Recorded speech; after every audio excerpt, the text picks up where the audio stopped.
Et je trouve ça inhumain. J'ai passé des super examens, j'avais 20 sur 20. On m'a dit non, vous êtes une personnalité publique. Vous êtes un personnage public avant d'être un être humain.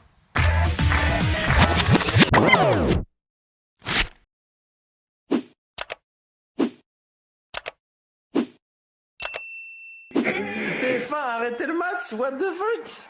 Mais c'est fou. Et sur TF1 il y a la pub.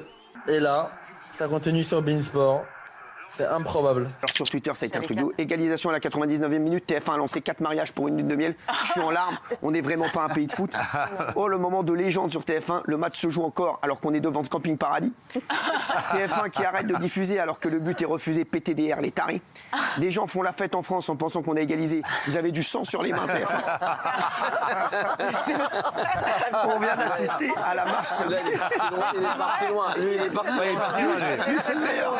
C'est le meilleur. On fera pas mieux. Oui, Gilles. Mais c'est incroyable, c'est une erreur historique. Enfin, c'est TF1 qui a acheté, avec Bein, qui diffuse tout, mais ils ont les matchs de l'équipe de France, c'est une grande fête populaire, des millions de gens regardent, ils trouvent le moyen de faire ça, mais c'est du jamais vu, quoi. Un enjeu de pub, donc ils veulent pas que les gens décrochent, donc tout de suite ils balancent leur pub. On aimerait qu'ils fassent une interview ou deux à la fin du match, ça éviterait des cas comme ça, parce que c'est vraiment ça, c'est exceptionnel pour le coup. Un but qui est remis en jeu après la fin du match, c'est jamais arrivé. Moi, je saisis l'Arcom. On aurait aimé qu'il reste un petit peu quand même.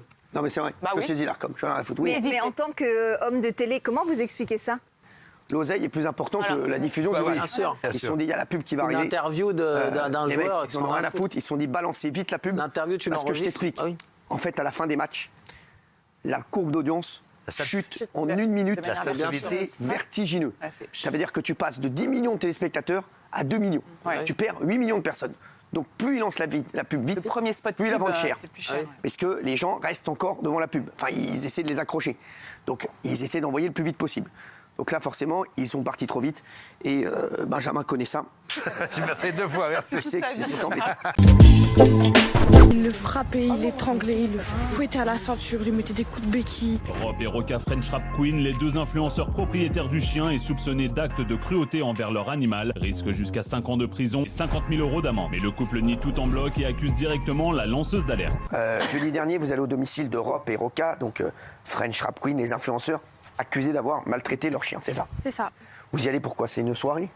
Faut savoir que j'ai reçu un message sur mon compte Snapchat où il me disait que salut, ça fait longtemps qu'on s'est pas vu, on organise une soirée ce soir. Ouais. Donc, du coup, je suis allée là-bas et c'était pas du tout une soirée déjà. C'était pas du tout une soirée, c'était une soirée photo. Donc ils aiment bien contacter des gens pour des photos. D'accord. Et c'était vos amis si vous allez à la soirée? Oui, je les ai connus il y a 2 ans. Suite à ça, j'ai arrêté de leur parler car il y a eu une affaire de soupçons de viol, donc de drogue et de viol. Donc suite à ça, j'ai arrêté de leur parler. J'étais naïf, j'avais 16 ans. D'accord. Donc je suis retournée. Je me suis dit peut-être qu'ils ont changé, peut-être que c'était qu'une polémique comme voilà. Et je suis allée. Vous entrez dans leur loft, ils habitent à Argenteuil, et là vous voyez le chien. Il était dans quel état? Il était recroquevillé, il respirait fort, il pleurait, oui, il faut savoir, il pleurait. Quand son maître Rob, il venait, il se faisait pipi dessus. Il avait peur. Donc vous avez été... En fait, j'ai ressenti l'inquiétude directement, parce que je sais que ce n'est pas la première fois. Parce que déjà, on peut voir déjà les bosses, on peut voir les... comment on appelle ? Les hématomes. Ouais, les hématomes. Elle avait aussi une plaie énorme comme ça sur le corps. Une ici. Disent que apparemment c'est pas eux. Leur version, non, mais leur version, ils disent à un que... moment donné, un chiot comme ça, en une soirée, on ne peut pas lui faire ça. On voit déjà que les bosses, ça fait quand même un peu longtemps. Les os cassés aussi, qui ont été cassés il y a 6 mois, donc ça m'a pu être fait dans la soirée. Le vétérinaire l'a dit qu'il y avait des fractures plus Parce anciennes. qu'ils vous accusent, vous, en fait, non? Oui, ils m'accusent clairement moi, Ça. mais là, il faut savoir qu'ils sont placés en garde à vue déjà. Là, ils sont placés en garde à vue Oui, ils actuellement. sont placés en garde à vue. Ah, à la bonne heure. Oui, ils D'accord. sont placés en garde à vue. Même dans le passé, vous n'avez Aucune. jamais tapé sur le chien? Aucune. Il faut savoir que le chien, c'est la première fois de ma vie que je l'ai vu, celui-là, Texas, c'était la première fois de ma vie que je l'ai vu, parce que ça fait 2 ans que je n'ai pas vu cette personne-là. Pourquoi ils vous accusent? Le buzz. Écoute, c'est tout le temps la même chose. Dégueulasse. Et ces gens-là, ils méritent la prison ferme, et pas la prison avec des C'est ce travaux que d'intérêt j'ai général. dit. C'est immonde de voir ça. Mais la justice, en ce moment même, elle ne sert à rien. Bon, là, heureusement qu'ils sont placés en garde à vue. D'ailleurs, j'ai une confrontation avec eux à 9h du matin demain. D'accord. Donc, voilà. En tout cas, vous nous tiendrez au courant de la suite. C'est sur W9 dans les Marseillais en Thaïlande que les téléspectateurs découvrent Aurélie Preston. J'ai pas la fin, j'ai rien fait, j'ai pas la fin non plus, Encore traumatisée par ces événements, la jeune femme tente alors de mettre fin à ses jours dans la nuit du 2 octobre dernier. À sa sortie de l'hôpital, Aurélie ne pèse plus qu'une trentaine de kilos et poste ce message sur les réseaux sociaux. Nous vivons tous les épreuves de la vie de façon complètement différente. Je vous raconterai un jour mon histoire. Le livre démarre comme ça. Vous dites « Je nais le 17 juin 1792 à Saint-Denis. Il est 9h30. Ma vie commence dans l'hôpital le plus sordide du 93. Mon sang est sale, héroïne, crack, shit que ma mère Fabienne a consommé pendant sa grossesse. » Incroyable. Bienvenue au monde. C'est la vérité. C'est la vérité. On va dire que c'est difficile de se construire comme ça. Et que justement, dans ce livre, j'ai pu m'exprimer enfin et poser des mots sur mes mots. Parce que c'était très difficile pour moi de pouvoir parler de certaines choses. Ma vie, c'est un film. Tous les jours, c'est une série Netflix. Alors, je me réveille le matin, je me dis, OK, aujourd'hui, je dois gérer quoi? La tentative de suicide de ma mère, là, aller la chercher dans un parc public le jour de la Toussaint, de la trouver en cellule de dégrisement, 3 tentatives de suicide en l'espace de 2 semaines. Vous dites dans votre livre que votre mère vendait du crack, se prostituait et vendait également des montres volées. Oui, c'est la vérité, parce que malheureusement, ma mère a beaucoup souffert dans sa vie et a subi l'inceste. Et ma grand-mère n'a pas divorcé de cet homme qui lui a fait subir ça. Donc, elle est partie vivre en fait à Saint-Denis. Elle a croisé malheureusement une mauvaise personne, mon père. Et je comprends mieux aujourd'hui, et je l'explique très bien justement dans l'ouvrage, que je n'ai pas croisé mon père pour certaines raisons, et notamment le fait que c'est lui qui a injecté ma mère pendant qu'elle était enceinte de moi. Donc voilà, c'est un départ dans la vie qui est assez difficile, et c'est difficile au quotidien de se relever. Malheureusement pour moi, j'ai subi avant la télé le harcèlement déjà. Et c'est en ça que j'aimerais dire quand même à toutes les personnes qui sont à l'école et qui sont en cours que en fait pour moi c'est loin d'être des victimes, parce que se lever tous les matins et avoir le courage d'aller affronter des gens qui harcèlent au quotidien, et aujourd'hui avec justement le smartphone, les réseaux sociaux, les médias, etc., c'est un 360 infernal. Et le harcèlement, il est permanent. Avant, on pouvait couper juste les smartphones. Vous entrez ensuite dans la télé-réalité. Vous gagnez très bien votre vie. Dans la télé? La télé-réalité. Bien non, quand on démarre, on le sait très bien, en tant que nouveau dans les Marseillais, on gagne 3 000 €. Par quoi? 3 000 € le tournage entier en tant que nouveau. Donc ça fait combien de temps le tournage? C'était presque 2 mois. J'ai gagné sur mon deuxième tournage 12 000 €. D'accord. Et comme vous le savez tous, je pense, j'ai fait un procès pour faire respecter mes droits d'artiste et j'ai gagné. D'accord. Donc on va dire que c'était pas non plus incroyable. Ça vous plaisait la télé-réalité? Ce qui me plaisait, c'était le rêve, en fait, qu'on m'a vendu. C'était quoi le rêve qu'on vous a vendu? De pouvoir enfin faire de la musique et de faire ce que j'aime. Et de pouvoir vraiment gagner ma vie en prenant du plaisir, quand 99% autres de la vie, c'est de la torture et devoir gérer sa famille. Et je trouve ça très péjoratif de dire tentative. Parce qu'en fait, quand on en est là, on n'a plus envie de vivre et on n'est pas là pour tenter, en fait. On fait tout pour y arriver. Moi, j'avais vraiment rien à perdre quand j'ai fait tout ça. Et tout était très bien pensé. Je vous le dis, j'avais mes dernières volontés sur mon ordinateur, j'avais les codes bancaires, j'avais écrit les messages à mes amis pour leur dire de s'occuper de ma grand-mère, de faire ci, ça. Et c'est pas une tentative. Quand on n'en peut plus de vivre, on n'en peut plus de vivre. Parce que justement, tous les jours, on porte énormément de choses et les gens ne le savent pas. Et je suis loin d'être une bimbo de télé-réalité ou autre, et loin d'être la vitrine qu'on voit sur Instagram qui rigole et qui essaye de positiver et de donner de la good vibe. Parce qu'en fait, aujourd'hui, j'ai compris que si j'avais que touché le ciel et que j'étais revenue ici, c'est pour aider des gens comme moi qui sont appelés tous les jours de victimes alors qu'ils sont survivants. Alors vous avez publié une photo choc sur Insta. C'était quand cette photo? C'était au mois d'août. Au mois d'août. Vous pesiez combien là? Je faisais 32 kilos.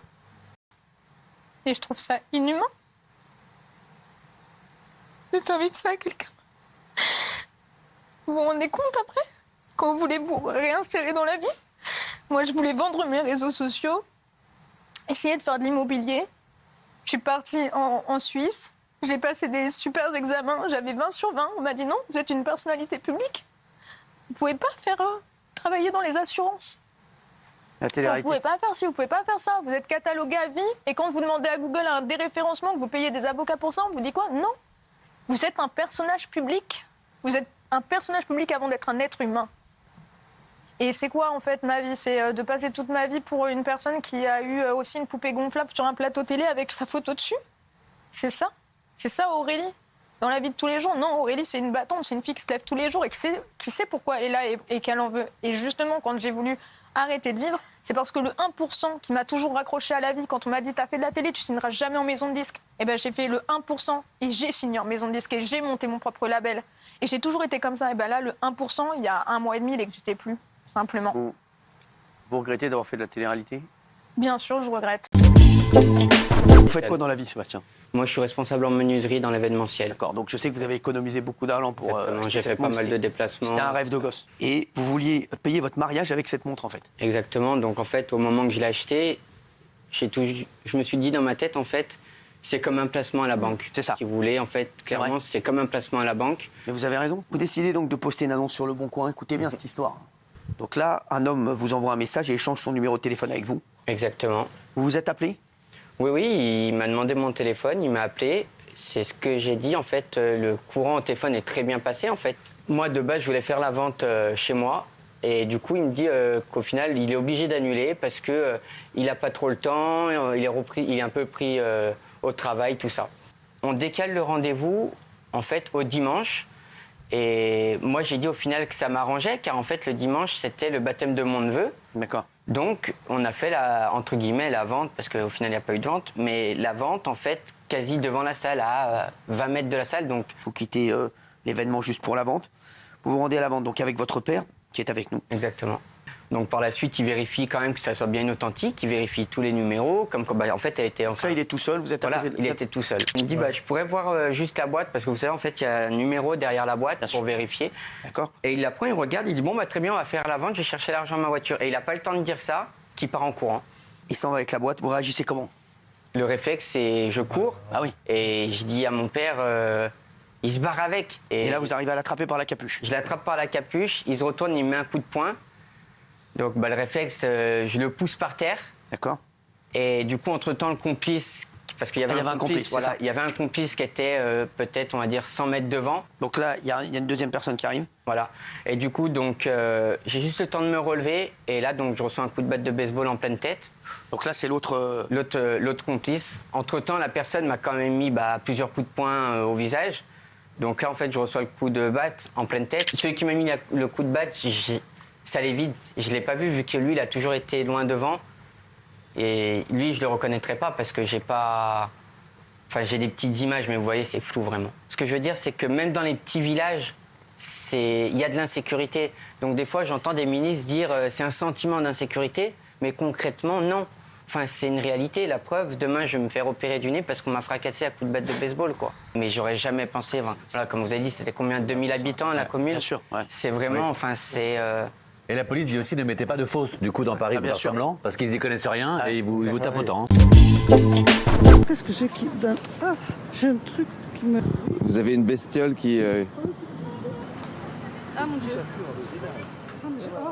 Est-ce qu'il y a un vrai problème de rats à Paris et dans la région voilà. Ou est-ce que je me fais une idée?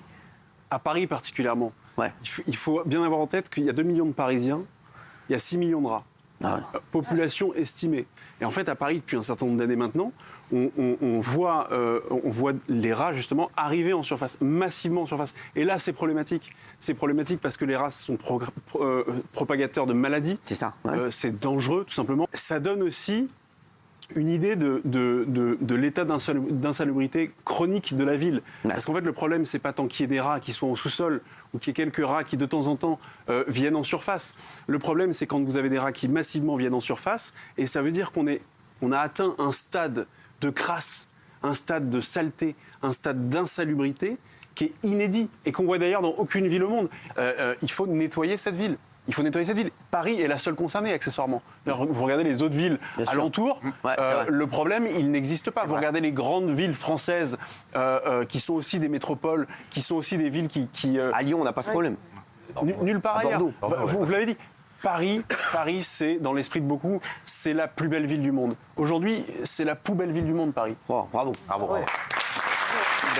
Concrètement, qu'est-ce qu'on peut faire? Il faut que ce soit Est-ce nettoyé. qu'il faut travailler plus main dans la main avec les éboueurs? Est-ce qu'il faut sensibiliser les gens? Est-ce qu'il faut mettre plus de poubelles? La première des choses à faire, et on le voit dans d'autres villes de France, qui l'ont fait et qui n'ont pas du tout ces problèmes d'insalubrité chronique dans leur ville, et là je vais lâcher un vrai gros mot, en tout cas pour la ville de Paris, peut-être certains d'entre vous, mais c'est faire appel au privé. Le privé sait très bien nettoyer des villes. Il y a des villes. N'était pas prêt, hein. Ça veut dire. Non, Pierre, vas-y, Molo. Tu sais que dans cette émission, on peut pas tout dire. Vas-y, Molo, Pierre. Et ça, vous l'avez, ça? Ah, mais merde alors. Ah, mais ça, alors là, ça c'est incroyable, ça. Le journaliste Hugo Clément vient aussi de sortir avec son nouveau média en ligne Vaqueta, une longue enquête sur Pierre Vaqueta et vos méthodes dans cette enquête. Plusieurs témoignages vous accusent. Sur le tournage de Nina Ricci, moi j'ai vu une chouette harpon mourir.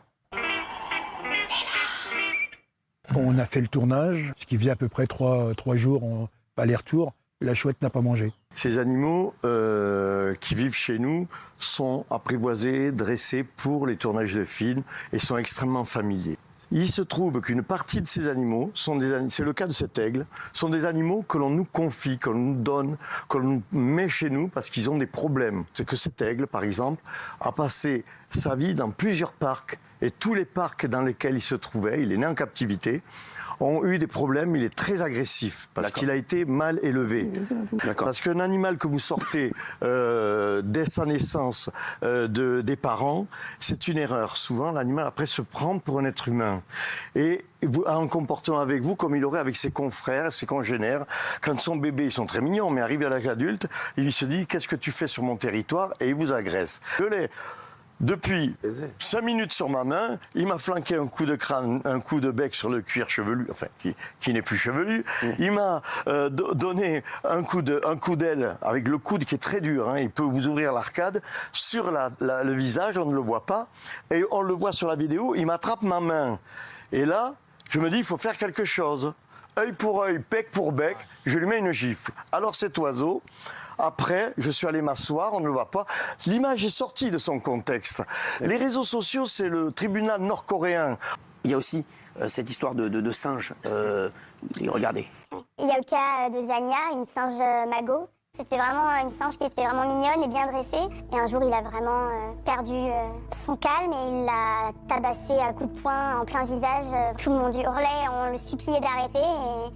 Et quand il a enfin fini, elle était défigurée, elle était en sang, il lui avait vraiment éclaté le visage, quoi. J'ai pris des photos le jour qui ont suivi, des photos de son visage complètement rempli d'hématomes, de ses yeux qui avaient des cocards. Donc la chouette est morte, ça on est d'accord, hein? La chouette est morte? Alors, pour Nina Ricci? Si vous me permettez de répondre. Non mais dites juste parce que c'est un fait, c'est soit elle est morte, soit elle n'est pas morte. Hein. Avec le monsieur qui me dénonce, c'est extravagant, cet homme a fait acheminer 2 loups et une chouette en Roumanie pour le tournage. Et je leur ai dit, voilà, vous arrêterez 2 fois le matin et le soir du 2e jour du voyage, et vous nourrirez la chouette. Ce monsieur était extrêmement pressé pour rentrer. Le résultat, c'est qu'il ne s'est pas arrêté une fois pour nourrir la chouette. Et quand elle est arrivée, elle était très faible.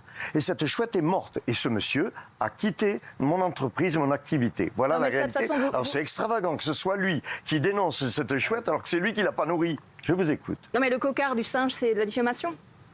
Le cocard du singe? Oui. Donc il s'est fait le cocard tout seul?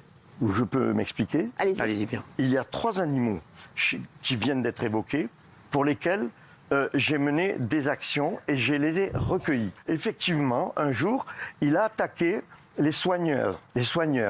Et la personne qui me dénonce, je sais qui c'est, elle n'ose pas se cacher, c'est notre secrétaire qui s'appelle Catherine Bréard. Et je peux vous dire que je lui ai dit, madame, je vous défends d'aller avec ce singe parce qu'il vous épouille et puis tout d'un coup, il va vous regarder. Il va vous provoquer. C'est la vie. Les singes entre eux ont des lois sociales très complexes. Le singe, je vous accuse pas, je connais pas le singe. La chouette, je vous accuse pas, je connais pas. Je regarde juste ça. Quand vous lui mettez, c'est pas une gifle, c'est une patate. Vous lui mettez une droite et vous dites alors, et celle-là, tu l'as vu celle-là? Merde alors, c'est incroyable ça. C'est pas une manière d'élever ça. Vous n'allez pas dire que vous êtes un éleveur. Mais vous allez m'expliquer, puisque vous savez. Vous avez pris la parole. Mais prenez pas la parole.